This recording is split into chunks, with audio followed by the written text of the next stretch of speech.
মামা মামা ওই উঠো শুই আবগু।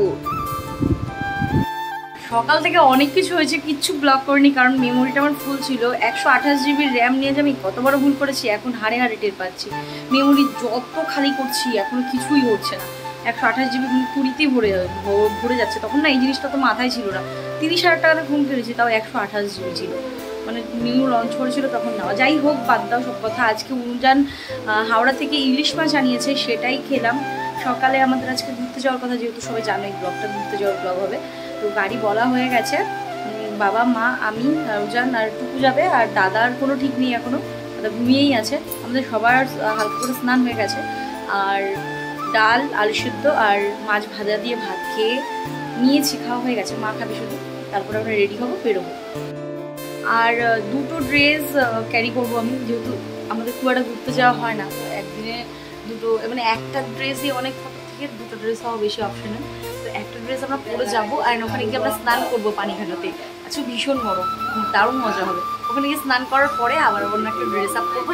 তারপরে একটা পার্কে যাওয়ার ইচ্ছা আছে, ড্রিমল্যান্ড। সেখানে গিয়ে টুকুর কেক কাটিংটা করবো। খুব একটা দূরে যাবো না, যেহেতু দুর্ঘটনা হচ্ছে খুব বেশি। আমার দূরে যাওয়ার খুব একটা ইচ্ছা নেই। আর স্কন মন্দিরে যাওয়ার ইচ্ছা আছে, দেখা যাক কতটা। বলো, ইলিশ মাছটা কেমন লাগলো?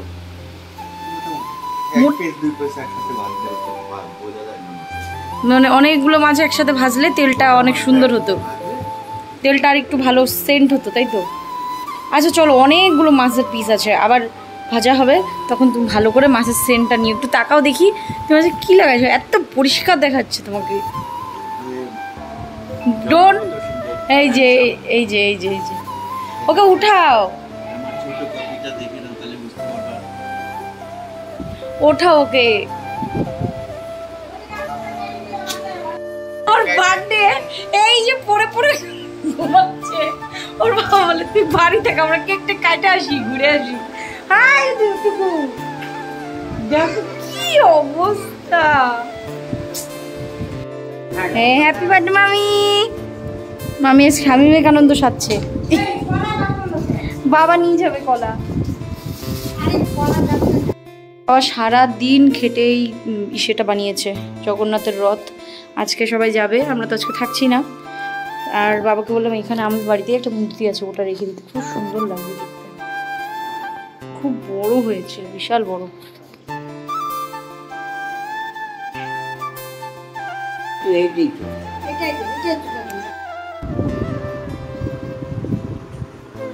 অন্ধকার হয়ে গেছে এখানে, যাও না তাদের রেডি হো না।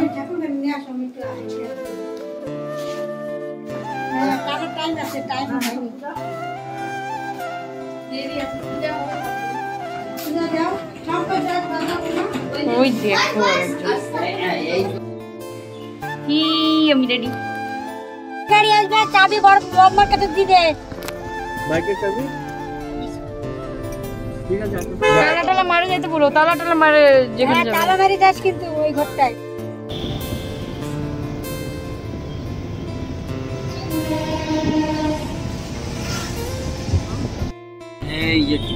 হ্যাপি বার্থডে মামা। Happy birthday. তো জাইমুর সাথে কথা বললি রে? হ্যাঁ, জাইমুর সাথে কথা বললি? গাড়ি চালাতে বলবো। বাড়ি থেকে বেরোতে বেরোতে আমাদের বেশ অনেকটাই লেট হয়ে গেছিল, মোটামুটি 10:30টা বেজেই গেছিল। টুকু এখানে গাড়িতে বসে ভীষণ ভীষণ বেশি এনজয় করছিল, কারণ ওর খুব একটা ঘুরতে যাওয়া হয় না। ওর পাপা এলেই আমরা একটু ঘুরতে বেরোতে পারি, তারপর বাইকে। ওর গাড়িতে চেপে ঘুরতে যেতে খুব ভালোবাসে। তো গাড়িতে দুজনে, মানে দিন্না আর দাদুর মাঝখানে বসে এত মজা করছিল, হাসছে, এর মুখের দিকে দেখছে, কে ঘুমাচ্ছে, কে তাকিয়ে আছে, এগুলো দেখছে। আমরাও গাড়িতে বসে গান চালিয়ে দিয়েছিলাম, আমিও বাইরের দৃশ্যটা উপভোগ করছিলাম। কারণ ঘুরতে বেরোনোটা আমার জন্য অনেক দিন পরই হলো, আমারও সেরকম বেরোনো হয় না, কারোরই বেরোনো হয় না, না টুকু না আমার। যাই হোক, বাইরেও আমরা, ওয়েদারটা মোটামুটি ঠিক ছিল, মানে কখনো গরম হচ্ছিল, কখনো আবার বৃষ্টি হচ্ছিল। তো বাইরের ওয়েদারটা বেশ মজার ছিল। আর যেহেতু মানে পাহাড়ের দিকে যাব না, তো ওয়েদারটা এমনিও অনেক ভালো থাকে পাহাড়ে সব সময়। রাস্তায় আমরা শিপ দেখেছিলাম, এই শিবের মূর্তিটা, এটা দেখে তো টুকু ভীষণ খুশি হয়ে গেছে, আমি শিব দেখবো এরকম বলছিল। যাই হোক, আমরা টোল ট্যাক্সের সামনে চলেও এসেছি। এখান থেকে আমাদের টোল ট্যাক্স যেটা আছে সেটা কাটিয়ে আমরা আবার এগিয়ে বললাম। তো এই ওভারব্রিজটা পার করার একটু পরপরই না একটু বৃষ্টি দেখা দিচ্ছিল। তো মানে হয় না, এক জায়গায় বৃষ্টি হচ্ছে না, এক জায়গায় হচ্ছে, মানে কিছুটা দূর দূর বৃষ্টি হচ্ছে, কিছুটা দূর দূর আবার বৃষ্টি হচ্ছে না। তো এখানে বাবা ঘুমিয়ে পড়েছিল, মা টুকু বসেছিল, টুকু এক ফোঁটাও ঘুমোচ্ছিল না। আর আমার ওই সামনে দেখতে পাচ্ছ কালো কালারের মেঘটা, ওই জায়গাটায় যেতে না যেতেই বৃষ্টি শুরু হয়ে গেছিলো। এই যে বৃষ্টি পড়তেও শুরু করে দিয়েছে, বেশ বড় বড় বৃষ্টির ফোঁটাগুলো ছিল। আর একটু আগে কিন্তু আমরা রোদ পার করে এলাম, মানে কখনো রোদ কখনো বৃষ্টি। আর টুকু এখানে মানে একটু ঘুমায়নি, ও গোটা রাস্তা দেখতে দেখতে গেছে, এত এনজয় করছিল। আসলে ওর জন্যই তো আসা, ওর বার্থডেতেই আমরা ঘুরতে বেরিয়েছি। আমরা এই বাগডোগরা পৌঁছে গেলাম।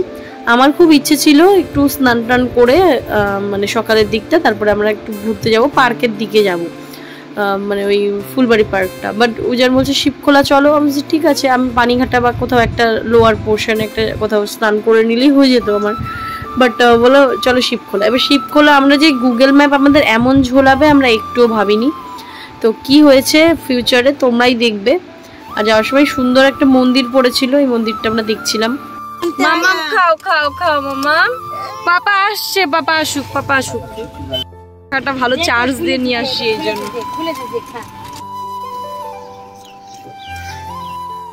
আর এই একজন আসছে হাঁটতে হাঁটতে।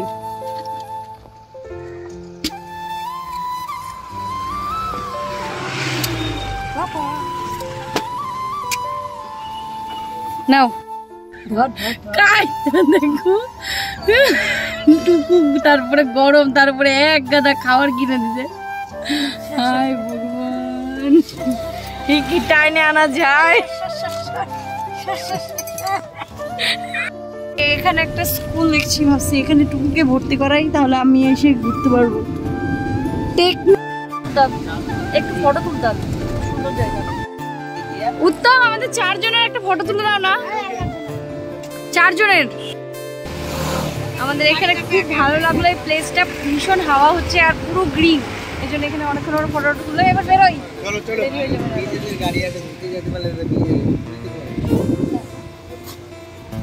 তো যা বলছিলাম, আমরা শুকনার উদ্দেশ্যে বেরিয়েছিলাম। তো আমরা ওই শিলিগুড়ি সাইড দিয়ে গিয়ে তারপরে শুকনার যে রাস্তাটা ওইটা ধরে শিবখোলার ওই দিকে যাচ্ছিলাম।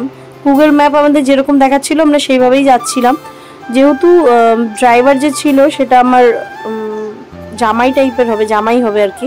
তো ও রাস্তাটা চেনে না ঠিক মতন, কারণ ও পাহাড়ে এই দিকে গাড়ি নিয়ে আসেনি, তো ও চেনে না। আর উজানও সেভাবে চেনে না রাস্তাটা শিবখোলার। তো আমরা ম্যাপ দেখেই এগোচ্ছিলাম। আমি অবশ্য বারবার বলছিলাম যে নাহলে কাছে পিঠেই কোথাও চলো, কারণ অনেক টাইম লেগে যাবে।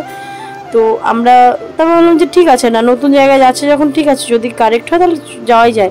খুব সুন্দর জায়গা শিবখোলা এমনিও।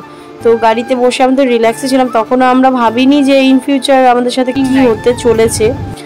আর আকাশটাও খুব সুন্দর, ওয়েদার ছিল। পাহাড়ে অলওয়েজ খুব সুন্দর একটা ওয়েদার থাকে, না গরম না ঠান্ডা, ভালোই লাগছিল। পাহাড়ের দৃশ্য দেখতে দেখতে আমরা উপরে তো উঠছিলাম, কোনো নদী টদি তো কিছু ঝর্ণা কিছুই দেখা যাচ্ছিল না। হট করে এক জায়গায় গাড়ি দাঁড়িয়ে বলছে চলে এসেছে আমাদের ডেস্টিনেশন। আমি তো পুরোই অবাক, এটা আবার কোথাকার শিবখোলা হলো যেখানে জল বয়ে যায়, ঝর্ণার মতন জল পড়ে, যেখানে স্নান করে সবাই। আমি ওকে বারবার বলছি তুমি যদি না জেনে থাকো ওকে জিজ্ঞাসা করতে হতো, রাস্তায় কাউকে জিজ্ঞাসা করতে হতো, আমি এত দূর চলে এসেছি। এত মাথাটা গরম হয়েছিল তখন। আমাদের টুকুকে খাওয়াতে হবে, আমাদের খাওয়া দাওয়া করতে হবে, স্নান করব, তারপরে এক জায়গায় আবার বেরোবো। তারপরে ওইখান থেকে আরও কিছুটা আমরা এগিয়ে যাই আর একটা ডেস্টিনেশন দেখে, তারপরে আবার আমরা ওখান থেকে ঘুরে আসি অনেক বলার পরে। তারপরে নিচে এসে আরও একটা মোড়ে জিজ্ঞাসা করি, সেখান থেকে আবার কিছুটা আগাই 1-1.5 কিলোমিটার পর বললো যে ওখানে একটা ধারা আছে এরকম, ওইটা খুঁজতে খুঁজতে আবার যাই। তারপরে শেষে আমরা এখানে একটা পার্কের সামনে দাঁড়াই। আমাদের ভাগ্যটা এত খারাপ, সেদিনই ওই পার্কের যে গেটম্যান সে মারা গেছে বলে পার্কটাই বন্ধ।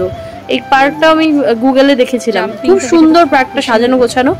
এত ভাগ্যটা খারাপ যে এটাও বন্ধ। আর ওপর একটা স্কাই ওয়ার্ক আছে, সেটাও বন্ধ, মানে এই পার্কের সাথে লিঙ্কটা সেটাও বন্ধ, মানে এত অবস্থা খারাপ। তারপরে সেখান থেকে 1 কিলোমিটার সামনে গেলে নাকি একটা ধারা আছে, সেখানে নাকি স্নান করব।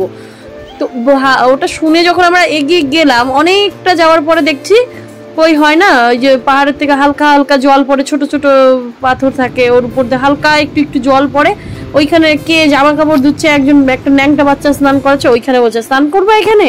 আমার মাথাটা এত গরম হয়েছে, বলছে তাড়াতাড়ি নিচে চলো। এবার আবার নিচে আস্তে আস্তে মোটামুটি তখন 2টো বেজে গেছে। আমরা এই শুকনা যে আছে ওই মোড়ে এখানে এসে দাঁড়িয়েছি। এখানে একটা ছোট্ট নদী ছিল, ওই নদীটায় উজান দেখতে গেছিলো যে নামা যাবে কিনা। নদীটায় হয়তো আমার হাঁটু পর্যন্তও জল নেই, এরকম নদী। তো সেখান থেকে লোকেশনের খোঁজ নিয়ে, মানে আমি তখন পুরো রেগে আছি, এই জন্য আমি ওখানে যে ভয়েস দিচ্ছি এগুলো কেটেও দিলাম। যাই হোক, মানে তারপরে ওখান থেকে লোকাল লোকদের কাছে খোঁজ নিয়ে শুনলাম যে সামনে একটু এগোলে 15-20 মিনিট দূরে একটা ব্রিজ আছে, ব্রিজের নিচে স্নান করা যাবে, মোটামুটি হালকা জল আছে। তো আমরা যে শেষমেশ তারপরে ওই লোকেশন ধরে ওখানেই যাই, অ্যান্ড ওখানে যে এই লোকেশনটায় আমরা আসি, এই লোকেশনে এই রাস্তাটা দিয়ে আমাদের নিচে যেতে হবে। এখানে আমাদের এই যে জল, এই জলে আমরা তারপরে স্নান করেছি। আমি কোথায় ভেবেছিলাম বড় বড় জলে, মানে আমার বড় বড় পাথর থাকে, স্রোত বয়ে যায়, যে পাহাড়ের যে জলটা হয় ঠান্ডা জল, সেখানে স্নান করব। শেষে আমাকে এরকম জায়গায় স্নান করতে হয়েছে। আর বাবাও স্নান করছিল, টুকু স্নান করেছে, আমি স্নান করেছি, শুধু মা স্নান করেনি।